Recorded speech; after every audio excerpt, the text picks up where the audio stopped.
Sa isang tahimik na baybaying dagat na tila niyayakap ng walang hanggang bughaw ng karagatan, namuhay ang isang binatang mangingisda na nagngangalang Elias. Maaga siyang naulila sa ama at ang kanyang ina na may pumanaw noong siya'y 16 na taong gulang pa lamang. Mula noon, ang dagat na ang nagsilbing kanyang tahanan, kaibigan at tagapagturo. Araw-araw, bago pa sumikat ang araw, tinatahak na ni Elias ang mabuhanging dalampasigan habang pasan ang lambat at sagwan. Sa murang edad, natutuhan niyang basahin ang galaw ng alon, kilalanin ang ugali ng hangin at pakinggan ang mga bulong ng karagatan. Para sa iba, ang dagat ay mapanganib at pabago-bago. Ngunit para kay Elias, ito'y isang buhay na nilalang. May damdamin, may galit, at may lambing. Hindi man siya kasing yaman ng ibang mangingisda na may malalaking bangka at makabagong kagamitan, kilala siya sa kanilang lugar bilang masipag at marangal. Tahimik siyang tao, hindi pala salita, at madalas ay nag-iisa. Subalit sa kabila ng kanyang katahimikan, may kakaiba sa kanya, isang uri ng panatag na loob na tila ba alam niyang may nagbabantay sa kanya sa tuwing siya'y pumapalaot. Isang dapit hapon, habang ang araw ay unti-unting lumulubog at pinapakulayan ng kahelat lila ang kalangitan, napadpad si Elias sa isang bahagi ng dagat na hindi niya karaniwang pinupuntahan. Hindi niya maipaliwanag kung bakit doon siya napadako. Tila may humihila sa kanya, isang mahinang puwersang hindi nakikita, ngunit nararamdaman. Habang binababa niya ang lambat, napansin niyang kakaiba ang katahimikan ng paligid. Wala ang karaniwang huni ng mga ibon sa ibabaw ng tubig. Ang alon ay tila ba mas mahinahon kaysa dati. At sa gitna ng ganoong kapayapaan, may narinig siyang isang tinig. Hindi iyon malinaw na salita, kundi isang himig, malambing at malungkot. Para itong awit na nagmumula sa kailaliman. Napahinto si Elias. Inisip niyang baka guni-guni lamang iyon sanhi ng pagod. Ngunit nang muli niyang marinig ang himig, mas malinaw na ito. Dahan-dahan siyang tumayo sa bangka at sumilip sa tubig. Sa ilalim ng malinaw na dagat, may aninong kumikilos. Napatitig siya. Unti-unting umahon ang nilalang mula sa kailaliman. Sa unang tingin, inakala niyang isa lamang itong malaking isda. Ngunit nang magliwanag ang huling sinag ng araw sa ibabaw ng tubig, nakita niya ang isang mukha ng dalaga na may mahahabang buhok na tila sinulid na ginto sa ilalim ng tubig. Napaurong si Elias sa pagkabigla. Sa ibabang bahagi ng nilalang ay hindi paa, kundi buntot ng isda na kumikislap sa kulay esmeralda at pilak. Isang sirena. Hindi siya makapagsalita. Ang mga kwento ng matatanda tungkol sa mga nilalang sa dagat ay agad nagbalik sa kanyang isipan. Mga babala na huwag magpapadala sa awit ng sirena sapagkat ito raw ay nagdadala ng kapahamakan. Ngunit ang nilalang na nasa harapan niya ay walang bakas ng pananakot. Sa halip, ang kanyang mga mata ay tila ba may dalang pagsusumamo. Hindi ito umaawit upang mang-akit. Umaawit ito na tila ba nagdadalamhati. Hindi kita sasaktan, mahina ngunit malinaw na wika ng nilalang. Nanginginig ang dibdib ni Elias ngunit hindi dahil sa takot. May kung anong pamilyar sa tinig na iyon. Isang uri ng lungkot na matagal na rin niyang pasan. Ano ka? Halos pabulong niyang tanong. Isang anak ng dagat, tugon ng nilalang. At ikaw ay anak din nito, bagaman hindi mo alam. Napakunot ang noo ni Elias. Hindi niya maunawaan ang ibig sabihin ng mga salita, ngunit hindi rin niya magawang tumalikod. Sa halip, umupo siya sa gilid ng bangka, pinilit na maging kalmado. Ano ang iyong pangalan? Tanong niya. Maricel, sagot ng sirena. Ang pangalan ay tila alon na banayad na humaplos sa kanyang pandinig. Nag-usap sila ng matagal sa ilalim ng papalubog na araw. Ikinuwento ni Maricel na hindi lahat ng sirena ay mapanlinlang. May ilan sa kanilang nagbabantay sa balanse ng dagat. Nagpapaalis sa mga mandaragit na sumisira sa mga bahura Nagbubulong sa mga isda kung saan ligtas ang paglalangoy at nagmamasid sa mga taong may dalisay na puso. Matagal na kitang pinagmamasdan, wika ni Marcel. Hindi ka sakim. Hindi mo sinisira ang maliliit na isda. Hindi mo sinasayang ang biyaya ng dagat. Namula si Elias sa hiya. Ginagawa ko lamang ang tama. Dahil dyan, patuloy ng sirena, nais kitang tulungan. Kinabukasan, nang muli siyang pumalaot, sinundan siya ni Marcel mula sa kailaliman. Hindi ito umaahon ng lubusan, ngunit sapat upang makita niya ang kislap ng buntot sa ilalim ng tubig. Sa gabay ng sirena, napadako ang bangka ni Elias sa isang bahagi ng dagat na hitik sa malalaking isda. Sa unang hagis pa lamang ng lambat, halos hindi niya ito may ahon sa bigat.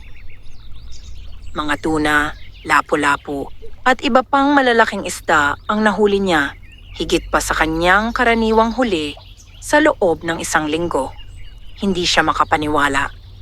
Mula noon, sa tuwing papalaot siya, naroon si Marcel.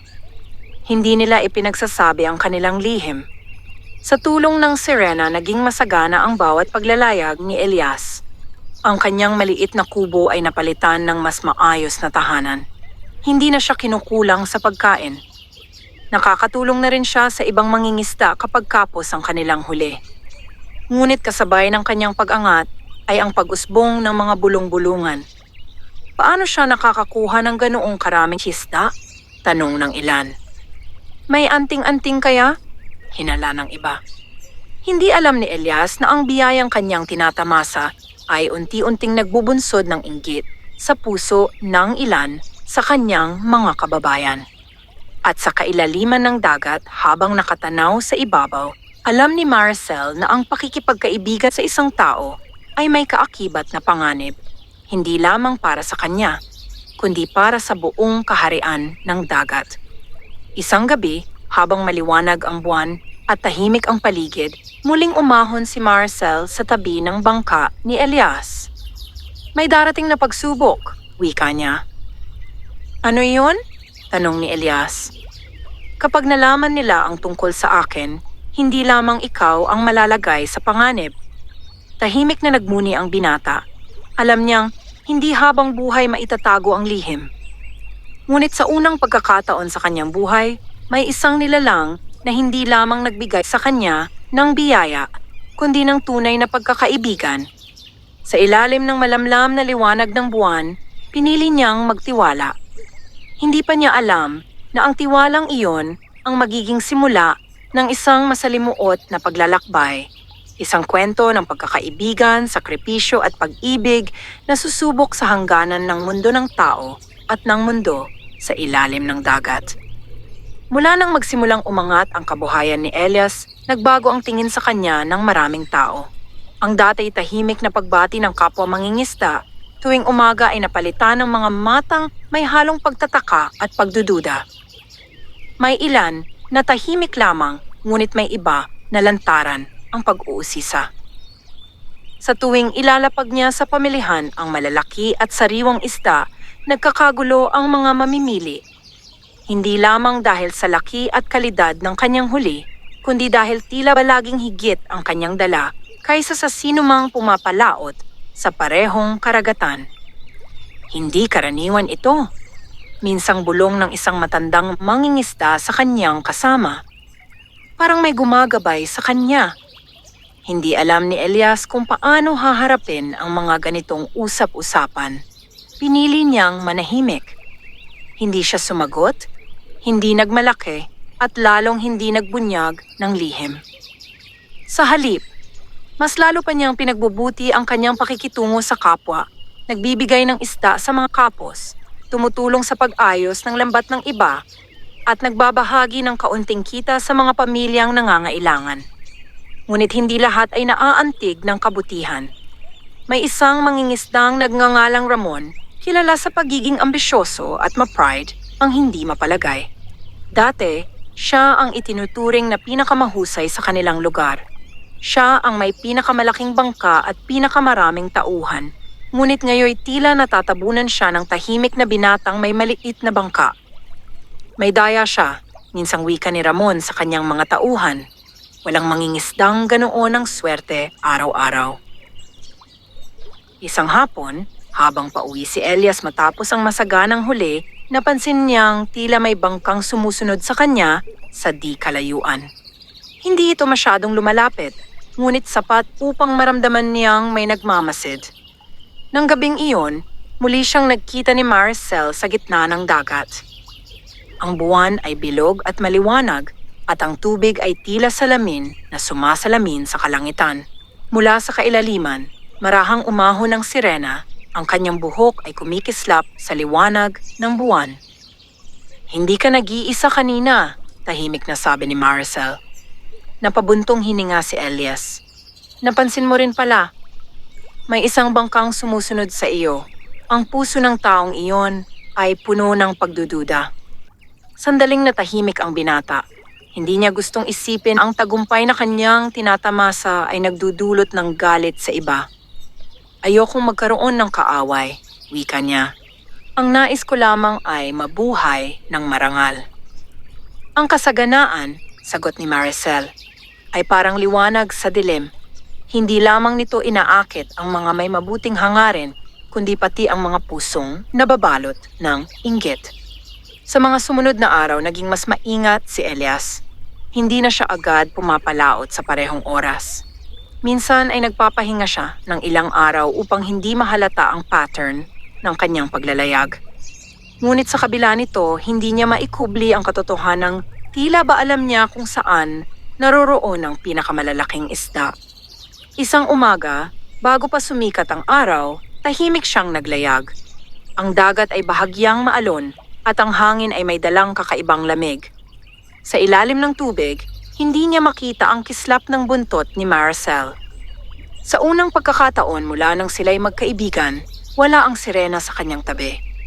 Nagpatuloy siya sa paglalayag, pilit na pinapakalma ang sarili. Inihagis niya ang lambat sa isang lugar na dati sagana sa huli. Ngunit nang iahon niya ito, kakaunti lamang ang nahuli, maliliit pa. Sinubukan niya muli, ngunit ganoon pa rin ang resulta. Habang lumalalim ang araw, nakaramdam siya ng pangamba. Hindi dahil sa kaunting huli, kundi dahil sa pagkawala ni Maricel, may kung anong mali. Sa di kalayuan, nakita niyang muli ang bangka ni Ramon. Hindi na ito nagtatago ngayon. Diretso itong papalapit. "Elias!" sigaw ni Ramon mula sa kabilang bangka. "Bakit tila wala kang huli ngayon?" Hindi sumagot si Elias. Tahimik lamang siyang nag-ayos ng lambat. Lumapit pa ang bangka ni Ramon hanggang halos magkatabi na sila. "Sabihin mo sa akin ang lihim mo," madiing wika nito. "Hindi maaaring puro swerte lamang." "Wala akong lihim," mahinahong sagot ni Elias. "Nagsisikap lamang ako." Ngunit hindi kumbinsido si Ramon.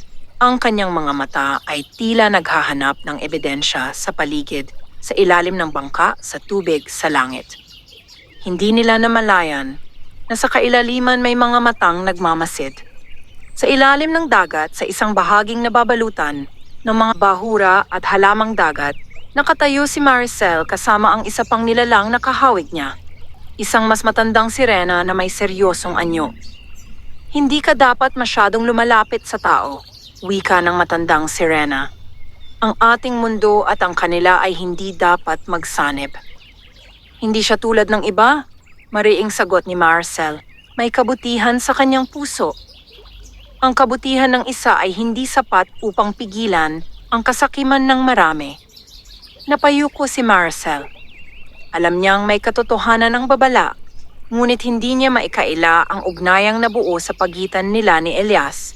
Isang ugnayang hindi lamang batay sa pakinabang, kundi sa pag-unawa at paggalang. Sa ibabaw ng dagat, patuloy ang tensyon sa pagitan ng dalawang mangingisda. "Babantayan kita," huling sabi ni Ramon bago tuluyang lumayo ang kanyang bangka. "Malalaman ko rin ang totoo." Nang tuluyan na siyang mawala sa paningin, saka lamang nakahinga ng maluwag si Elias. Ngunit ang kanyang isipan ay puno ng alalahanin. Kinagabihan, habang nakaupo siya sa dalampasigan, muling umahon si Maricel. Ang kanyang mukha ay may bakas ng pag-aalala. Hindi tayo maaaring magpatuloy ng ganito, wika niya. Ano ang ibig mong sabihin? Tanong ni Elias. Mas lalalim ang pagdududa nila at kapag natuntun nila ang katotohanan, hindi lamang ako ang kanilang huhulihin. Pati ang iba sa aming lahi ay malalagay sa panganib. Tahimik na pinagmasdan ni Elias ang alon na marahang humahalik sa buhangin. Alam niyang tama si Maricel, ang kanilang pagkakaibigan na nagsimula sa isang awit sa dapit hapon ay ngayon nasa bingit ng isang pagsubok. Kung kailangan, wika niya sa wakas, handa akong isuko ang lahat ng ito. Napatingin sa kanya ang sirena. Kahit ang kasaganaan? Kahit ang lahat, sagot niya, mas mahalaga ang kaligtasan mo. Sa sandaling iyon, may nagbago sa pagitan nila. Hindi na lamang ito simpleng pagtutulungan. May namumuong damdaming mas malalim, isang ugnayang handang magsakripisyo. Ngunit sa kadiliman ng gabi, sa likod ng mga batong nakaharang sa dalampasigan, may isang aninong nakamasid. At ang aninong iyon ay may dalang layuning hindi magdudulot ng kapayapaan. Ang mga sumunod na araw ay naging mas mabigat para kay Elias. Hindi na lamang pagod ng katawan ang kanyang pasan tuwing siya'y pumapalaot, kundi bigat ng pangambang anumang sandali ay mabubunyag ang lihim na matagal na niyang iniingatan. Pinili niyang bawasan ang kanyang paglalayag. Kapag pumapalaot man siya, hindi na siya gaanong lumalayo sa dalampasigan. Hindi na rin kasing dami ang kanyang huli. Sadyang pinipigilan niya ang sarili upang hindi na muling pag-usapan ang kanyang kasaganaan. Ngunit ang mga mata ni Ramon ay hindi nawala sa kanya. Isang gabi, habang ang langit ay natatakpan ng makakapal na ulap at ang buwan ay bahagyang natatakpan ng anino, muling nagkita sina Elias at Maricel sa isang tagong bahagi ng baybayin sa likod ng malalaking batong halos hindi napapansin ng mga dumaraan. May nagmamasid sa atin, mahina ngunit tiyak na wika ni Maricel. Naramdaman niyon ni Elias sa paraan ng pag-alon ng tubig. May kakaibang tensyon sa hangin, tila ba ang dagat mismo ay hindi mapakali. Matagal na ba? Tanong niya. Simula pa noong nakaraang linggo, sagot ng sirena. May isang taong nagtatago sa mga bato tuwing tayo'y nag-uusap. Nanlamig ang batok ni Elias. Ramon! Hindi na kinailangang magtanong pa si Maricel. Sa likod ng mga batong hindi kalayuan sa kanilang kinaroroonan, nakayuko si Ramon pilit na pinipigil ang kanyang paghinga. Kanina pa siya nagmamasid. Una niyang nakita ang kakaibang liwanag sa tubig. Inakala niyang refleksyon lamang ng buwan, ngunit nang tuluyang umahon ang isang nilalang na kalahating tao at kalahating isda, halos hindi siya makapaniwala sa kanyang nasaksihan.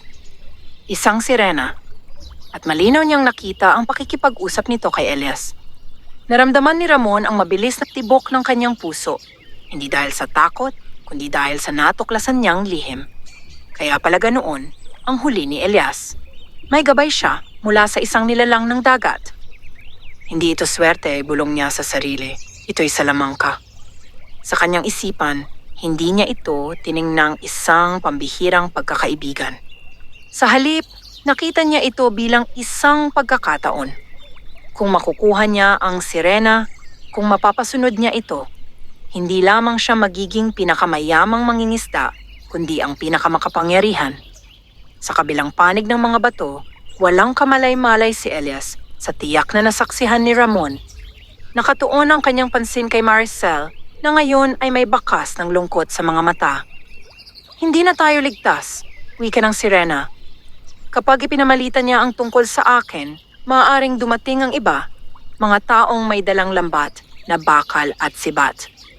Hindi agad nakapagsalita si Elias. Ang mundong kanyang kinalakihan ay puno ng mga kwentong hinahabol at hinuhuli ang mga kakaibang nilalang para sa kapakinabangan. Alam niyang hindi malayo na mangyari iyon. Ano ang dapat nating gawin? Tanong niya sa wakas. May isang lugar sa kailaliman na hindi naaabot ng tao, sagot ni Maricel. Doon maaaring manatili ang aming lahi. Ngunit kung doon ako tutungo, hindi na tayo muling magkikita. Ang mga salitang iyon ay tila sibat na tumusok sa dibdib ni Elias.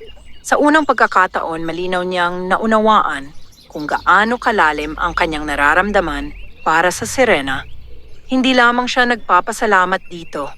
Hindi lamang siya umaasa sa tulong nito. Minamahal na niya ito. Hindi maaari, agad niyang sabi, bagaman alam niyang wala siyang karapatang pigilan ang nilalang.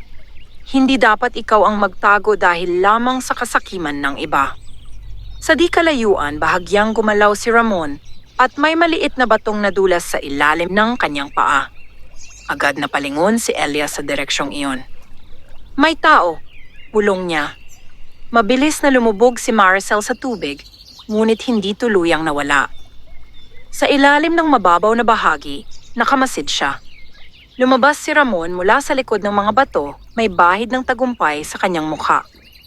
Kaya pala, malamig niyang wika. Kaya pala hindi ka nauubusan ng huli. Naramdaman ni Elias ang bigat ng sandaling iyon. Wala nang maitatago. Wala nang maipagkakaila. Hindi mo naintindihan ang iyong nakita, mariing sabi ni Elias. Naintindihan ko ng sapat, sagot ni Ramon. May sirena kang kaibigan. At siya ang dahilan ng iyong kasaganaan. Tahimik ang dagat, tila ba naghihintay sa susunod na mangyayari. Hindi siya pag-aari ni Numan, wika ni Elias, pilit na pinananatiling kalmado ang tinig at hindi siya kasangkapan. Ngunit natawa si Ramon, isang maikling halakhak na puno ng paghamak. Hindi ka maaaring maging sakim sa biyayang hindi naman sa iyo nagmula, patuloy niya. Kung may nilalang na kayang maghatid ng ganoong karaming isda, dapat pakinabangan iyon ng lahat. Ang ibig mong sabihin ay ikaw. Maring sagot ni Elias. Hindi na nagkaila si Ramon. Bukas ng gabi, babalik ako rito. At hindi na ako mag-isa. Sa mga salitang iyon, napagtanto ni Elias ang lalim ng panganib. Hindi na ito simpleng inggit. Isa na itong planong maaaring magdulot ng kapahamakan sa buong kaharian sa ilalim ng dagat. Pagkaalis ni Ramon, muling umahon si Maricel. Ang kanyang mukha ay maputla. Hindi na ito maibabalik sa dati, mahina niyang sabi. Tinitigan siya ni Elias. Puno ng determinasyon ang mga mata. Kung kailangan kong harapin ang buong lugar upang protektahan ka, gagawin ko. Hindi mo kayang labanan ng takot at kasakiman ng tao ng mag-isa, sagot ng sirena. Hindi ako mag-iisa, tugon niya, hanggat narito ka. Sa ilalim ng madilim na kalangitan, nabuo ang isang pasya, isang desisyong magbabago sa kanilang kapalaran. Ngunit sa parehong sandali, nagsimulang umusad ang mas malawak na galaw sa kailaliman. Sa malayong bahagi ng dagat, ang matatandang tagapangalaga ng kaharian ng sirena ay nakadama ng pagyanig sa balanse. Ang lihim na dapat ay nanatiling nakatago ay ngayon nasa bingit ng pagbubunyag. At sa ibabaw ng lupa, si Ramon ay abala sa pagbuo ng plano. Ang pagkakaibigang nagsimula sa isang awit sa dapit hapon ay ngayoy haharap sa unang tunay na unos, isang unos na hindi dala ng bagyo kundi ng puso ng tao. Kinabukasan ay naging mabigat ang hangin-hangin sa baybayin. Ang mga ulap ay tila mas mababa kaysa karaniwan at ang alon ay may dalang kakaibang iritasyon, hindi malakas, ngunit hindi rin payapa. Parang may hinihintay ang dagat. Si Elias ay hindi pumalaot ng araw na iyon. Sa halip na natili siya sa kanyang kubo, inaayos ang mga lambat na tila ba iyon lamang ang kaya niyang kontrolin. Ngunit sa bawat buhol na kanyang hinahabi, paulit-ulit na bumabalik sa kanyang isip ang mga salita ni Ramon. Babalik ako at hindi na ako mag-isa. Samantala sa kabilang dulo ng baybayin, abala si Ramon sa pakikipag-usap sa ilan sa mga mangingisda at mga ngalakal.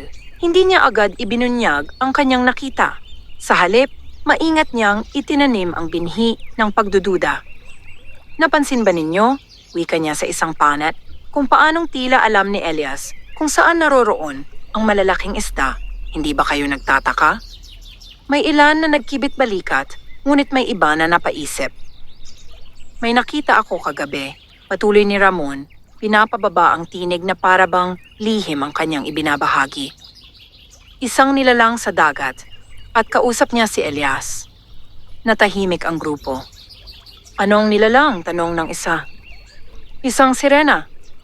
Ang salitang yun ay parang malamig na alon na bumalot sa kanilang isipan.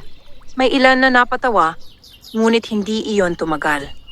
Ang seryosong anyo ni Ramon ay nagdulot ng pangamba. Kung totoo man yun, wika ng isang matandang mangingisda, mapanganib na makialam sa mga nilalang ng dagat. Mapanganib lamang kung hindi natin kontrolado, sagot ni Ramon. Isipin ninyo, kung may sirenang kayang tipunin ang malalaking isda sa isang lugar, hindi ba't makikinabang tayong lahat? Ang kasakiman ay hindi laging sumisigaw.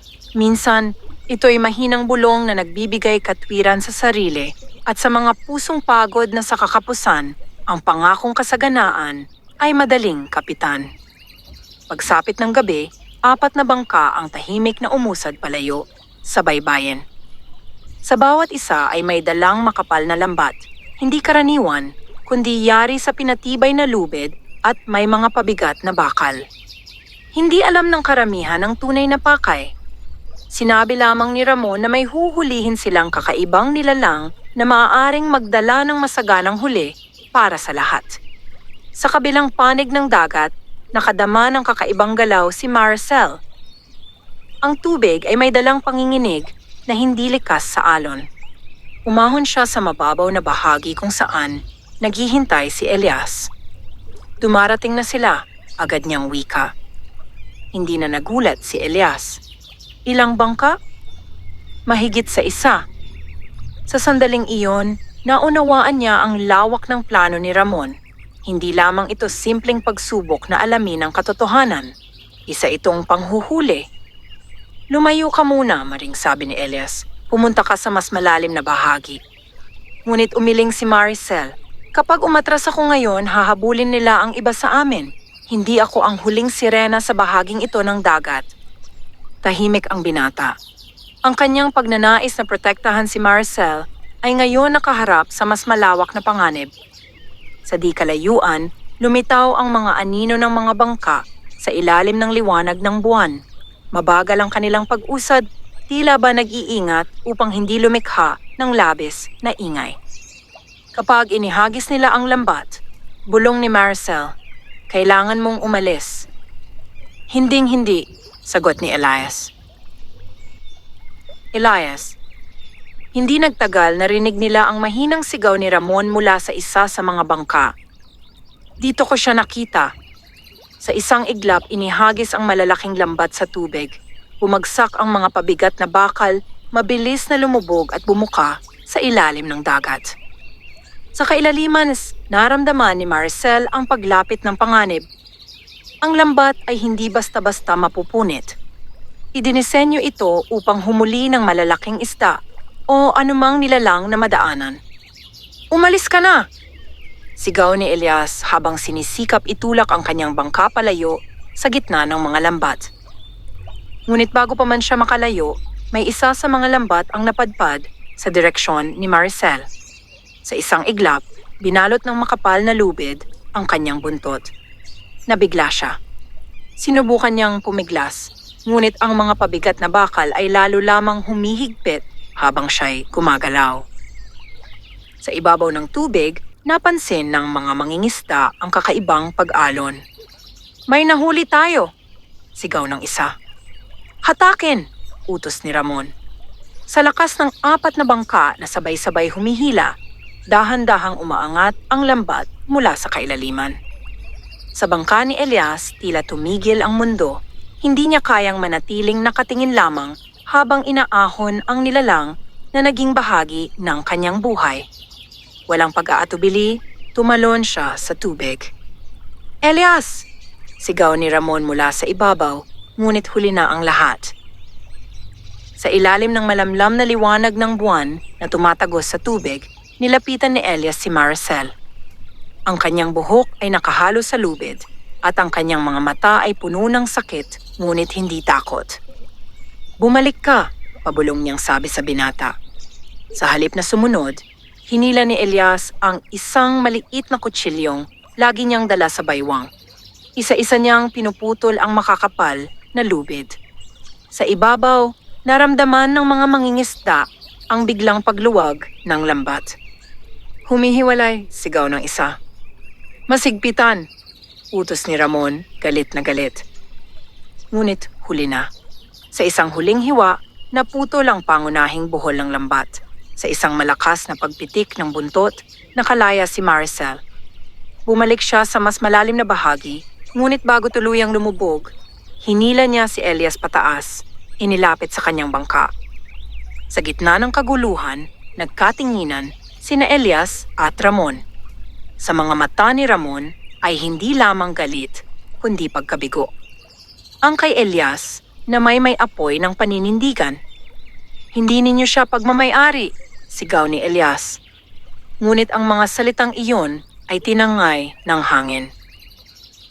Sa huli, napilitan ang mga bangka na umatras. Sira ang kanilang lambat at wala silang nahuli. Ngunit ang kabiguan ay hindi nangangahulugang katapusan. Habang papalayo ang mga bangka, malinaw kay Ramon na hindi dito magtatapos ang lahat. Sa kailaliman ng dagat, si Maricel ay sinalubong ng ilan sa kanyang mga kauri, puno ng pag-aalala. Sa ibabaw naman, si Elias ay naiwan sa kanyang bangka, basang-basa at nanginginig, hindi sa lamig, kundi sa bigat ng pangyayaring naganap. Ang kanilang lihim ay hindi na lamang isang bulong sa dilim. Ito'y isa ng bukas na sugat sa pagitan ng mundo ng tao at ng mundo ng dagat. Ang dagat kinabukasan ay tila may dinadalang lungkot. Hindi ito maalon, ngunit hindi rin payapa. Parang may lihim na pag-uusap sa ilalim ng tubig na hindi marinig ng tao. Si Elias ay hindi lumabas ng kanyang kubo ng umagang iyon. Ang kanyang mga kamay ay may bakas pa ng mga hiwa mula sa pagputol ng makakapal na lubid, ngunit mas masakit ang bigat ng kanyang isipan. Alam niyang ang nangyari kagabi ay hindi basta malilimutan. Hindi lamang ng mga taong nakasaksi, kundi ng buong lugar. Sa pamilihan, mabilis kumalat ang balita. May kakaibang nilalang daw sa dagat. May hinahabol silang sirena. At si Elias ang kasama nito. Ang mga bulong-bulungan ay nag-iba-iba ng anyo habang ipinapasa mula sa isang bibig patungo sa isa pa. May nagsabing may sumpa raw ang dagat. May iba namang nag-akusang si Elias ay nakipagkasundo sa mga nilalang sa kailaliman kapalit ng kasaganaan. Samantala sa ilalim ng dagat, isang pagtitipon ang nagaganap sa gitna ng malalaking batong bahura. Naroon ang mga sirena, iba't iba ang anyo, ang buhok ay kulay pilak, itim o bughaw na parang anino ng alon. Sa gitna nila ay nakatayo ang isang matandang sirena na may mahahabang buhok na tila kumikislap sa liwanag ng dagat. Sa kanyang harapan ay si Maricel. Ang iyong pakikipag-ugnayan sa tao, wika ng matandang tagapangalaga, ay nagbukas ng pintuan sa panganib. Hindi yumuko si Maricel, ngunit malinaw ang bigat sa kanyang mukha. Hindi ko hinangad na magdulot ng kapahamakan. Ang hangarin ko'y protektahan ng dagat. Ang tao ay hindi lahat sakim. Ngunit sapat ang isa upang magdala ng gulo, sagot ng matanda. Ngayon, alam na nila ang aming presensya. Natahimik ang iba pang sirena. Ang kanilang mundo ay matagal nang namuhay sa anino ng mga alamat, hindi ganap na nakikita, hindi ganap na pinaniniwalaan. Ang pagkakabunyag ay maaaring magdulot ng mas malalang panghuhuli. Handa akong tanggapin ang anumang parusa, wika ni Maricel. Ngunit huwag ninyong isara ang posibilidad na may kabutihan sa mundo ng tao. May sandaling katahimikan bago muling nagsalita ang matanda. May isang paraan. Napatingin ang lahat. May sinaunang batas sa pagitan ng dagat at ng lupa. Kung ang isang nilalang ng dagat ay pipili ng puso ng tao, maaari siyang mamuhay sa ibabaw. Ngunit kapalit nito'y mawawala sa kanya ang kapangyarihang magpatawag ng biyaya ng karagatan. Naramdaman ni Maricel ang kahulugan ng mga salita. Kung mananatili ka sa dagat, kailangan mong iwan ng tao. Kung pipiliin mo siya, mawawala ang iyong kakayahang gabayan ang mga isda. Mawawala ang biyayang nagdulot ng kasaganaan. Sa ibabaw ng dagat, si Elias ay naglakad patungo sa dalampasigan ng dapit hapon. Hindi siya pumalaot. Umupo siya sa parehong batong, naging saksi sa kanilang mga pag-uusap. Hindi nagtagal marahang umalon ang tubig.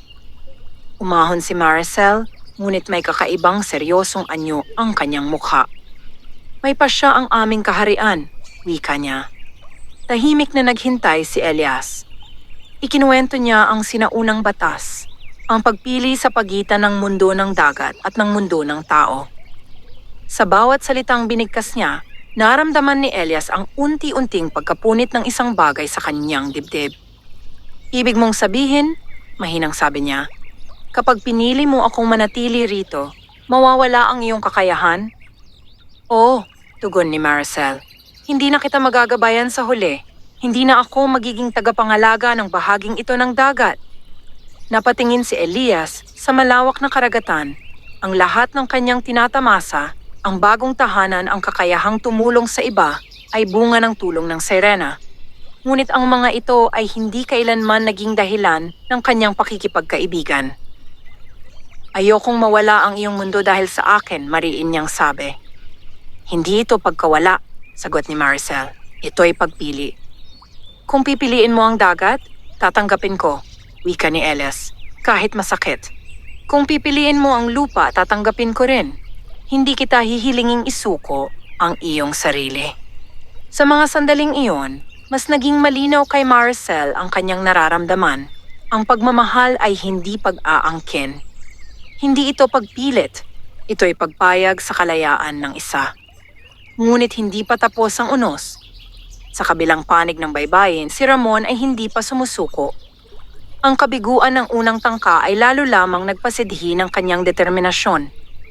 Nakipag-ugnayan siya sa isang mangangalakal mula sa malayong lugar, isang taong kilala sa panghuhuli ng mga kakaibang nilalang para ipagbili.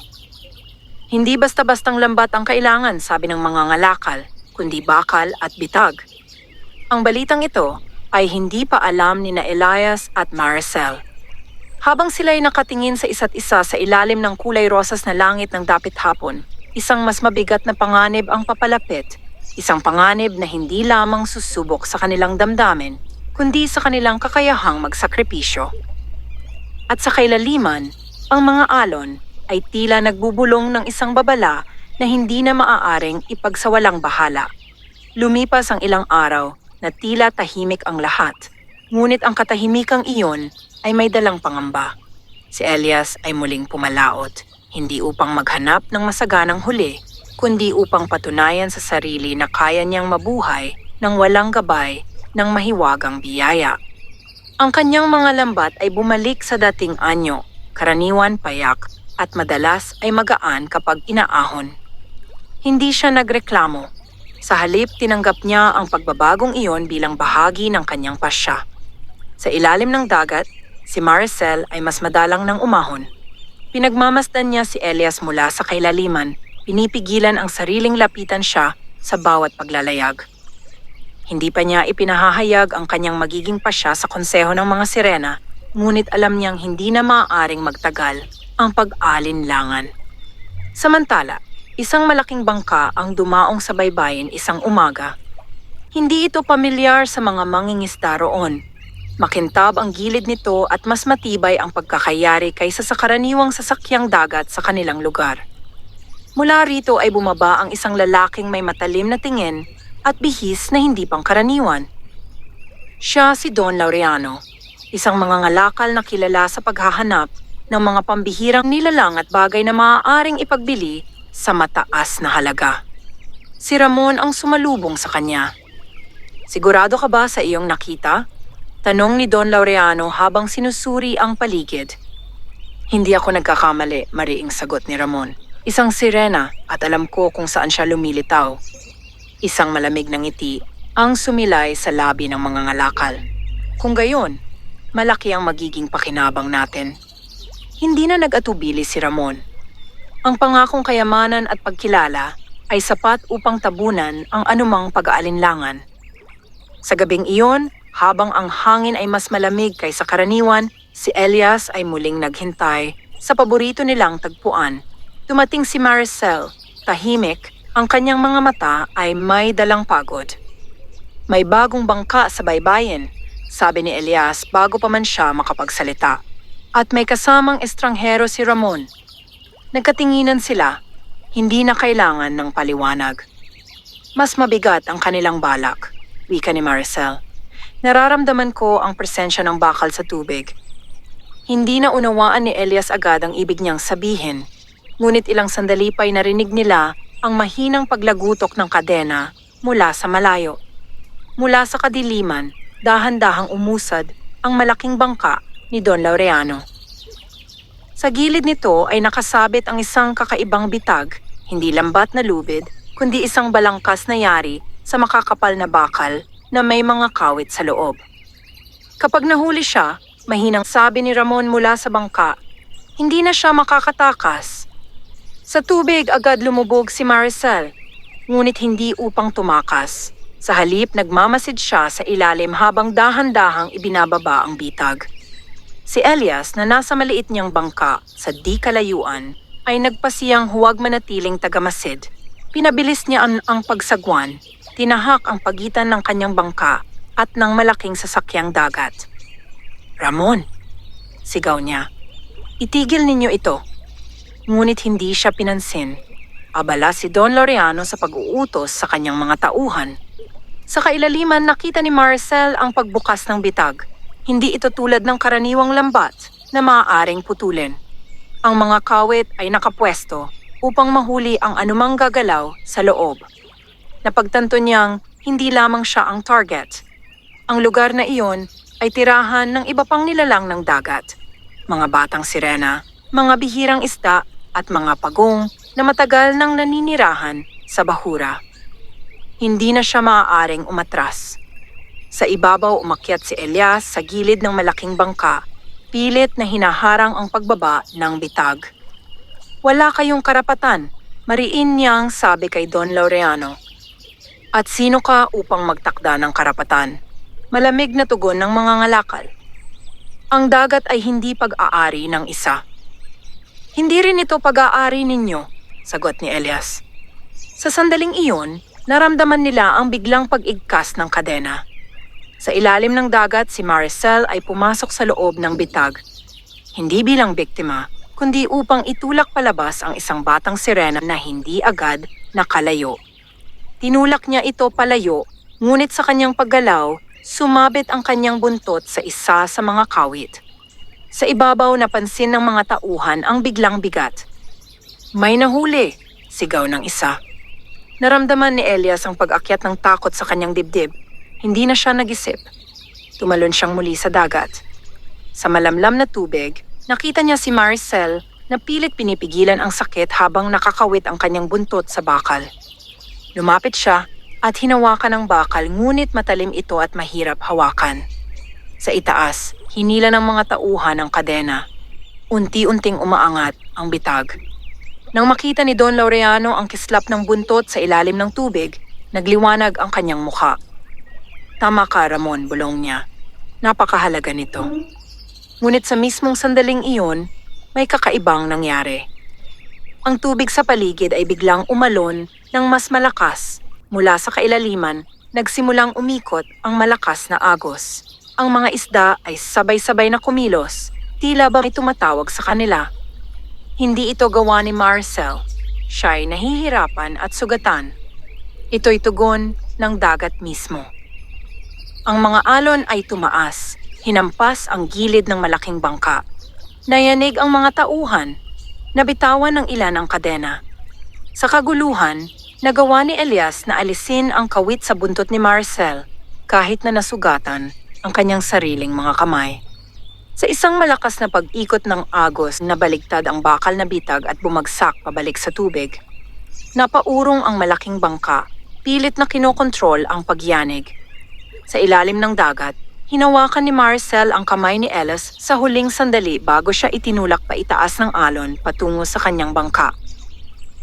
Sa ibabaw galit na galit si Don Laureano, ngunit napagtanto niyang hindi niya kontrolado ang galaw ng dagat. Hindi pa ito tapos, malamig niyang sabi kay Ramon habang iniuutos ang pag-atras. Unti-unting lumayo ang malaking bangka, iniwan ang magulong alon at ang sugatang sirena sa kailaliman. Sa dalampasigan, si Elias ay nakaluhod sa kanyang bangka, ang mga kamay ay duguan. Sa di kalayuan, umahon si Maricel sandali, sapat upang ipakita na siya'y buhay. Ngunit ang sugat sa kanyang buntot ay malalim. Hindi na sila titigil, mahina niyang sabi. At sa unang pagkakataon, naramdaman ni Elias na ang laban ay hindi na lamang tungkol sa kanilang dalawa, kundi sa mismong kalayaan ng dagat. Ang sugat ni Maricel ay hindi karaniwan. Ang bakal na kumawit sa kanyang buntot ay nag-iwan ng marka na hindi agad naghihilom. Sa ilalim ng dagat, dinala siya ng kanyang mga kauri sa isang bahagi ng bahura na tinatawag nilang Sagradong Luklukan. Isang lugar na pinaniniwala ang pinanggagalingan ng lakas ng kanilang lahi. Ang tubig doon ay mas malinaw, mas malamig, at may kakaibang liwanag na nagmumula sa mga halamang dagat na kumikislap sa dilim. Doon siya marahang inilapag ng 2 sirena, habang ang matandang tagapangalaga ay tahimik na nagmasid. Ang sugat ay hindi lamang sa laman, wika ng matanda. Ito'y marka ng pakikialam ng tao. Si Maricel ay nanatiling tahimik. Hindi siya nagsisi sa kanyang ginawa. Kung hindi siya pumasok sa bitag, maaaring may mas batang sirena ang nadamay. Ngunit alam niyang ang bawat sugat na kanyang tinatanggap ay naglalapit sa kanya sa isang desisyong hindi na niya maaaring ipagpaliban. Sa ibabaw ng dagat, si Elias ay hindi mapakali. Mula nang umatras ang malaking bangka, hindi na siya muling pumalaot. Sa halip gabi-gabi siyang nagbabantay sa dalampasigan, umaasang muling makita si Maricel. Sa kanyang isipan, paulit-ulit ang eksenang nakita niya, ang kawit na bumaon sa buntot ng sirena, ang malamig na ngiti ni Don Laureano, ang apoy ng kasakiman sa mga mata ni Ramon. Hindi ko kayo hahayaang bumalik, bulong niya sa sarili. Ngunit alam niyang ang kanyang lakas ay limitado. Isa lamang siyang mangingisda, walang yaman o kapangyarihan upang kalabanin ang mga taong handang gumamit ng bakal at salapi. Isang gabi, habang malakas ang hangin at ang mga ulap ay tila nagbabadya ng bagyo, naramdaman niyang may nagbago sa tubig. Hindi ito ang karaniwang pag-alon kundi isang mahinang pag-angat na tila may tumatawag sa kanya. Lumapit siya sa gilid ng dalampasigan. Mula sa kailaliman marahang umahon si Maricel. Ang kanyang mukha ay maputla, ngunit ang kanyang mga mata ay nananatiling matatag. Hindi ka pa dapat umaahon, agad na sabi ni Elias nang mapansin ang kanyang panghihina. May kailangan tayong pag-usapan, sagot niya. Umupo si Elias sa buhangin, malapit sa tubig upang hindi mahirapan ang sirena. Ang hangin ay malamig at ang dagat ay unti-unting nagiging mas maalon. Hindi titigil ang taong iyon, wika ni Maricel. Ang sugat na natamo ko ay patunay na handa silang gumamit ng anumang paraan. Alam ko, sagot ni Elias Mariin, at hindi ko hahayaang masaktan ka muli. Ngunit umiling si Maricel, hindi ito lamang tungkol sa akin. Kapag nagpatuloy ang kanilang paghahanap, mahahanap nila ang daan patungo sa mas malalim na bahagi ng dagat.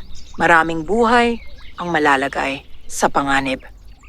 Tahimik na nakinig si Elias. Sa bawat salita ng sirena, mas lalong nagiging malinaw ang bigat ng sitwasyon. May pasya ka na ba? Mahinang tanong niya. Tumingin si Maricel sa malawak na karagatan na ngayon ay unti-unting dumidilim sa ilalim ng makakapal na ulap. Handa akong piliin ang mundo ng tao, wika niya sa wakas. Ngunit hindi dahil sa takot, kundi dahil naniniwala akong may pagkakataong mabago ang pagtingin ng tao sa dagat. Nanlaki ang mga mata ni Elias. Ibig mong sabihin, kapag pinili ko ang lupa, patuloy niya, mawawala ang aking kakayahang magpatawag ng biyaya. Hindi na ako magiging tagapangalaga ng mga isda, ngunit mananatili ang aking puso. Naramdaman ni Elias ang paghahalo ng tuwa at lungkot. Ang desisyong iyon ay nangangahulugan ng sakripisyo. Hindi lamang para sa kanya, kundi para kay Maricel. Hindi mo kailangang gawin ito para sa akin, mariin niyang sabi. Hindi lamang para sa iyo, sagot ng sirena. Para sa balanse, Kung mananatili akong lihim sa kailaliman, magpapatuloy ang pangangaso. Ngunit kung haharap ako bilang isang nilalang na hindi dapat katakutan, maaaring may magbago. Bago pa makasagot si Elias, biglang kumulog sa kalangitan. Isang malakas na hangin ang humampas sa baybayin at ang unang patak ng ulan ay bumagsak sa dagat. Sa di kalayuan, muling lumitaw ang malaking bangka ni Don Laureano, tila hindi natitinag ng paparating na bagyo. Hindi sila natatakot sa unos, bulong ni Elias. Ang kasakiman ay mas malakas kaysa takot, sagot ni Maricel. Sa gitna ng papalapit na bagyo, naramdaman ni Maricel ang pagtawag ng sinaunang batas. Kung pipiliin niya ang lupa, kailangan niyang gawin ito sa harap ng dagat, sa sandaling ang kalangitan at tubig ay nagkakaisa sa galit. Ngayon, wika niya. Nabigla si Elias. Ngayon? Tumango si Maricel. Sa gitna ng unos, mas malinaw ang panata. Lumakas ang ulan, ang mga alon ay nagsimulang tumaas at ang hangin ay tila sumisigaw sa pagitan ng dagat at langit. Sa ibabaw ng tubig, tumingala si Maricel at itinaas ang kanyang mga kamay. Mula sa kailaliman, may mahinang liwanag na umangat, bumalot sa kanyang buntot. Sa harap ng dagat at ng kalangitan, wika niya, ang tinig ay malinaw sa kabila ng kulog. Pinipili ko ang mundo ng tao. Isinusuko ko ang kapangyarihan ng alon kapalit ng pagkakataong mabuhay sa ibabaw. Isang malakas na alon ang biglang humampas sa baybayin. Napatumba si Elias sa buhangin ngunit hindi niya inalis ang tingin kay Maricel. Unti-unting nagbago ang kanyang anyo. Ang kislap ng buntot ay naglaho, napalitan ng anyong hindi na isda kundi tao. Sa unang pagkakataon, ang kanyang mga paa ay umabot sa buhangin. Ngunit kasabay nito ang liwanag sa ilalim ng dagat ay humina.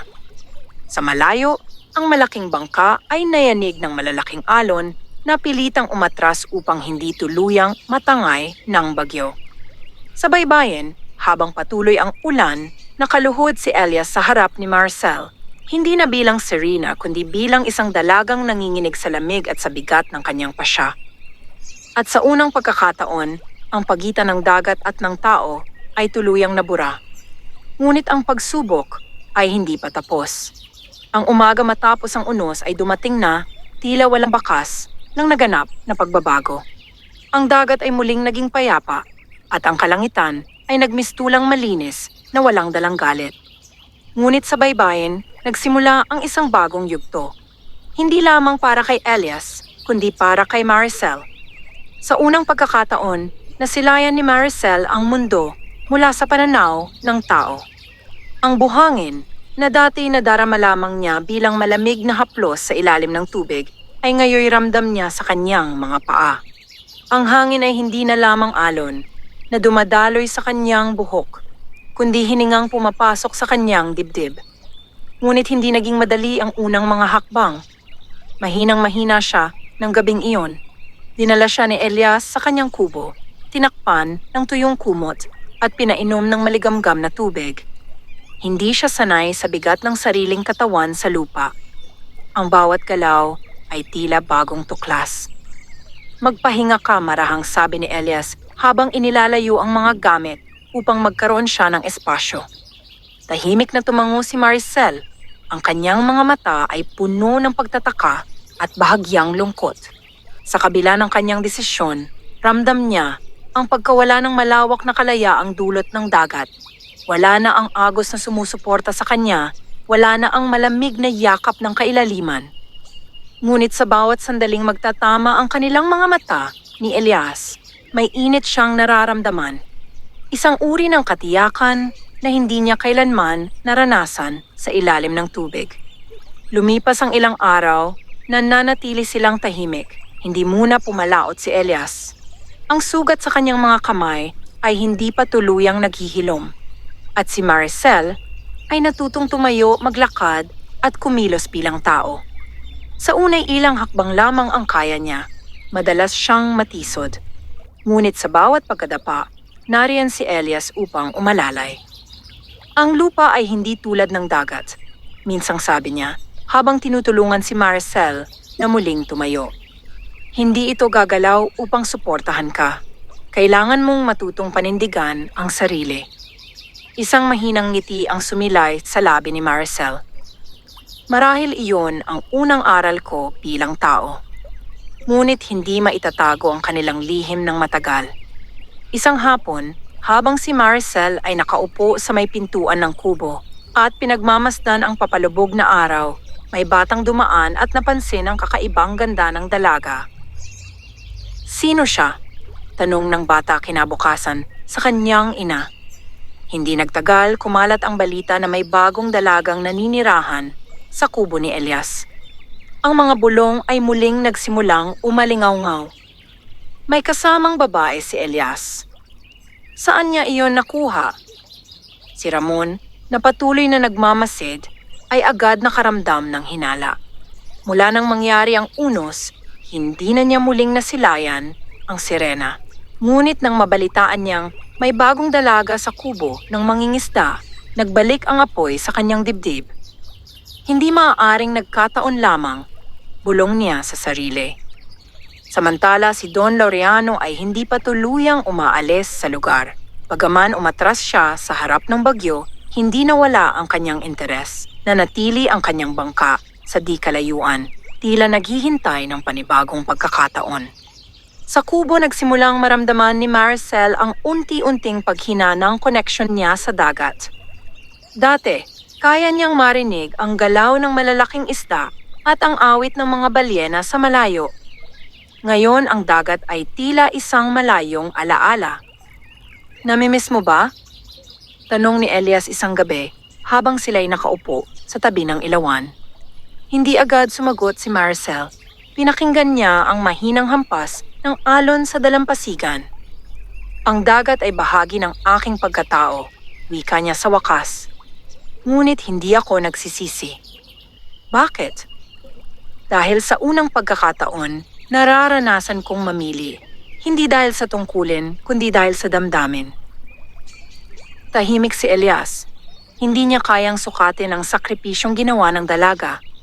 Ngunit sa kanyang puso, nangako siyang hindi hahayaang maging walang saysay ang desisyong iyon. Ngunit ang kapayapaang kanilang tinatamasa ay panandalian lamang. Isang gabi, habang madilim ang paligid at ang mga tao ay nagpapahinga na, may mga yabag na marahang lumapit sa kubo. Ilang anino ang huminto sa labas.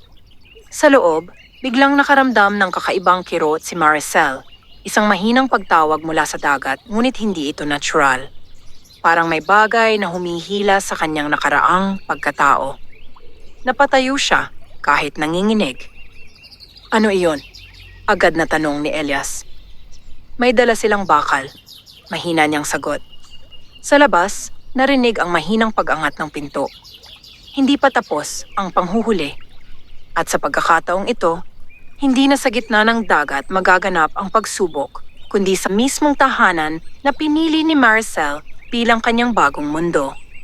Ang gabing iyon ay walang buwan. Ang kalangitan ay nababalot ng makakapal na ulap at ang hangin ay halos hindi gumagalaw. Ang katahimikan ay tila may dalang babala. Sa loob ng kubo, nakatayo si Maricel. Ang kanyang mga mata ay nakatuon sa pintuan. Ang dating kakayahan niyang maramdaman ang galaw ng dagat ay halos tuluyan ng naglaho. Ngunit ang presensya ng bakal, malamig at mapanakit, ay malinaw pa rin sa kanyang pakiramdam. Ano ang gagawin natin? Mahina ngunit mariing tanong ni Elias. Hindi pa siya nakasasagot nang marahang bumukas ang pinto. 3 lalaki ang pumasok, may dalang lubid at tanikala. Sa likuran nila ay si Ramon at sa anino sa labas ay ang malamig na anyo ni Don Laureano. Hindi na kailangang magtago, sabi ni Ramon. Ang tinig ay puno ng tagumpay. Alam ko kung sino siya. Nanatiling nakatayo si Maricel, hindi umaatras. Wala na siyang buntot na maaaring gamitin upang makalayo sa isang iglap. Ang kanyang mga paa ay bago pa lamang natutong tumindig sa lupa. Wala kayong karapatan, mariing sagot ni Elias habang humaharang sa kanilang daraanan. Karapatan? Malamig na tanong ni Don Laureano habang lumalapit. Ang ganitong nilalang ay hindi dapat ikubli. Siya ay pambihira, at ang pambihira ay may halaga. Hindi siya bagay na ipinagbibili, sagot ni Elias. Ngunit hindi nakinig ang mga lalaki. Isa sa kanila ang nagtangkang hawakan si Marcel, ngunit agad siyang umatras. Sa kanyang dibdib ay may nag-aalab. Hindi na ang kapangyarihan ng dagat, kundi ang lakas ng sariling pasya. Hindi ako babalik sa kulungan, malinaw niyang wika. Sa sandaling iyon, biglang sumugod si Elias at itinulak ang isang lalaki palayo. Nagkagulo sa loob ng maliit na kubo. Natumba ang mesa, nabasag ang ilawan at ang liwanag ay naging mahina at kumikislap. Ngunit higit ang lakas ng mga dumating. Hinawakan nila si Elias at itinulak sa sahig. Tinangka nilang lagyan ng tanikala ang mga kamay ni Marcel. Sa labas, may ilang kapitbahay na nakarinig ng ingay, ngunit nag-atubili silang makialam. Ang pangalan ni Don Laureano ay may dalang impluensya at takot. Sa gitna ng kaguluhan, may isang bagay na hindi inaasahan ang nangyari. Nang tuluyang dumikit ang malamig na bakal sa pulso ni Marcel, nakaramdam siya ng matinding kirot. Ngunit kasabay nito'y may kakaibang pag-alon sa kanyang dugo. Ang sinaunang panata na kanyang binigkas sa gitna ng unos ay hindi tuluyang naglaho. Ang kapangyarihan ng dagat ay maaaring isinuko, ngunit ang ugnayan nito sa kanya ay hindi maaaring burahin. Sa labas ng kubo, ang dagat na kanina'y payapa ay biglang nag-ingay. Isang malakas na alon ang humampas sa dalampasigan, mas malakas kaysa karaniwan sa ganoong oras. Napatingin ang mga lalaki sa labas.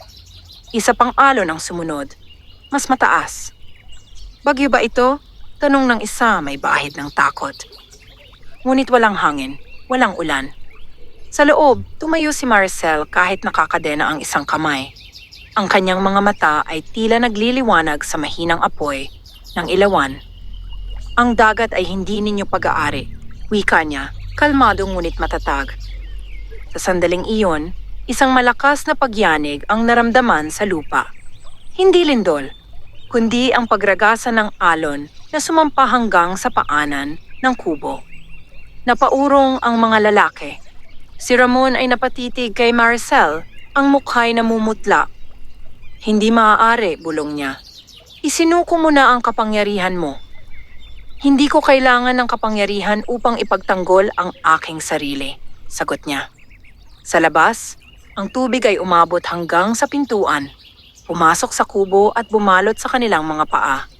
Hindi ito marahas ngunit sapat upang ipaalala na ang dagat ay naroon. Sa gitna ng kalituhan, nagawang alisin ni Elias ang pagkakahawak sa kanya at hinila ang tanikala mula sa pulso ni Marcel. Ang bakal ay nabitawan ng lalaki na tila ba napaso. Umalis na kayo, mariing sigaw ni Elias.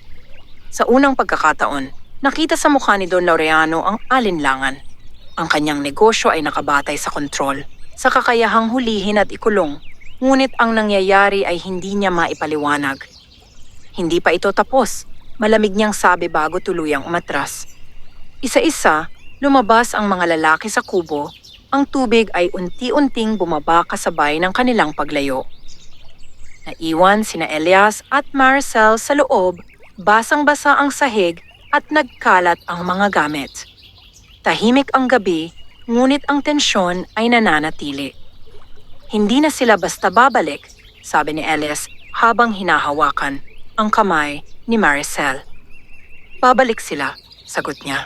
Ngunit ngayon, alam nilang hindi nila kayang kontrolin ang lahat.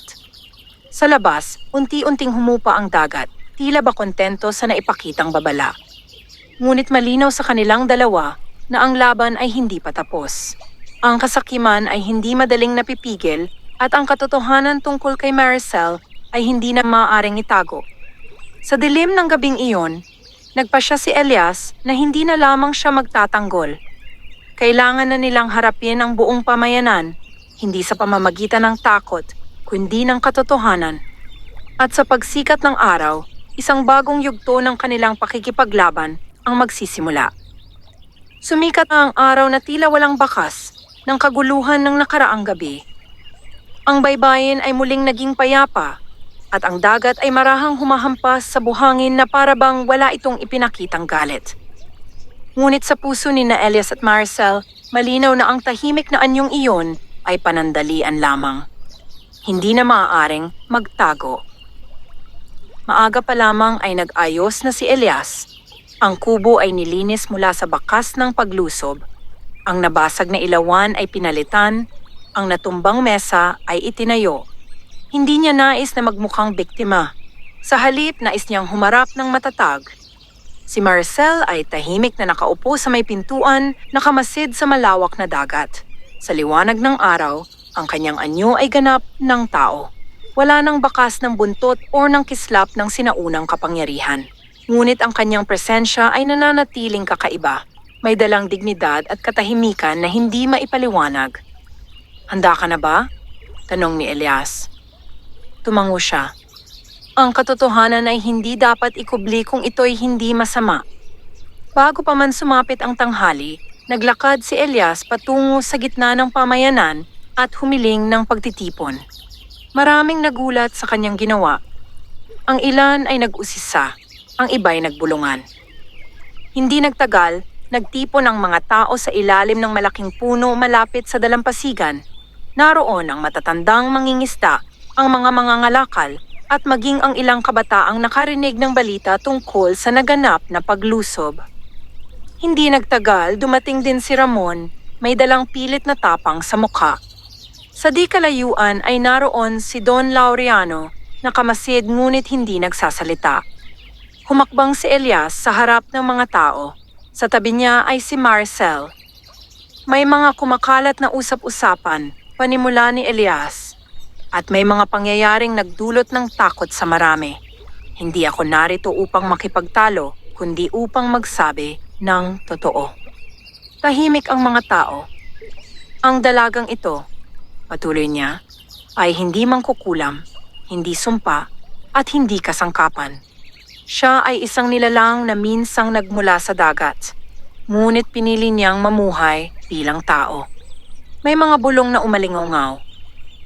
"Sirena?" mahinang sabi ng isa.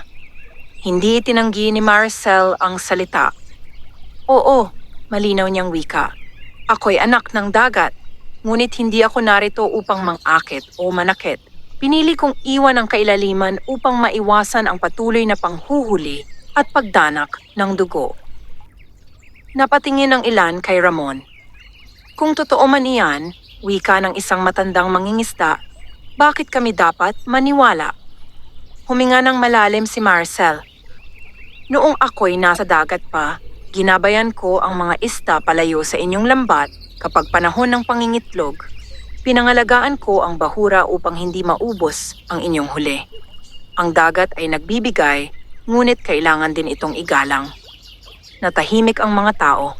Marami sa kanila ang nakaranas ng panahong biglang kakaunti ang isda at may mga pagkakataong tila kusa itong bumabalik. "Ang kasakiman ang tunay na panganib," dagdag ni Elias. Hindi ang kanyang pagkatao. Sa sandaling iyon, humakbang si Ramon. "Madali para sa inyo na magsalita," sabi niya. "Ngunit paano kung ang kanyang presensya ay magdala ng kapahamakan? Nakita nating umalon ang dagat nang wala sa oras." "Ang dagat ay umalon dahil sa karahasan," sagot ni Marcel. Hindi nagtataas ng tinig. Hindi ito umaatake ng walang dahilan. Nang sandaling iyon, nagsalita si Don Laureano. Kung tunay ngang wala na siyang kapangyarihan, malamig niyang sabi, wala na siyang halaga sa akin. Ang kanyang mga salita ay nagdulot ng hindi magandang pakiramdam sa marami. Sa unang pagkakataon, nakita ng ilan ang tunay na layunin ng mga ngalakal, hindi kaligtasan ng pamayanan, kundi pakinabang. Kung ganoon, wika ng matandang mangingisda, wala kang dapat gawin dito. Nagkatinginan ang mga tao, unti-unting nagbago ang ihip ng damdamin. Hindi lahat ay kumbinsido, ngunit may ilan na nagsimulang magtanong sa sarili. Kung ang dagat ay tunay na nagbibigay babala laban sa karahasan, marahil may katotohanan sa sinasabi ng dalaga. Sa huli, walang formal na pasya ang ginawa. Ngunit malinaw na hindi na maaaring basta pasukin ng mga estranghero ang kanilang pamayanan upang manghuli ng hindi nila nauunawaan. Nang maghiwa-hiwalay ang mga tao, si Ramon ay nanatiling tahimik. Hindi siya humingi ng paumanhin, ngunit hindi na rin siya nagsalita pa. Si Don Laureano, na nakitang wala nang makukuhang pakinabang, ay tuluyang umalis sa lugar makalipas ang ilang araw. Sa dalampasigan, naglakad sina Elias at Marcel habang papalubog ang araw. Hindi ito magiging madali, sabi ni Elias. Hindi kailanman madali ang pagbabago, sagot niya. Ngunit nagsimula na. Sa malayo ang dagat ay kumikislap sa liwanag ng dapit hapon. Hindi na bilang lihim na mundo na nakatago sa anino, kundi bilang kapwa bahagi ng kanilang buhay. Si Marcel ay hindi na sirena ng kailaliman at si Elias ay hindi na lamang simpleng mangingisda. Sila ngayon ay dalawang nilalang na piniling ipagtanggol ang ugnayan ng tao at dagat. At sa bawat alon na marahang humahampas sa baybayin, may pangakong ang paggalang at pag-ibig ay maaaring maging tulay sa pagitan ng dalawang mundo.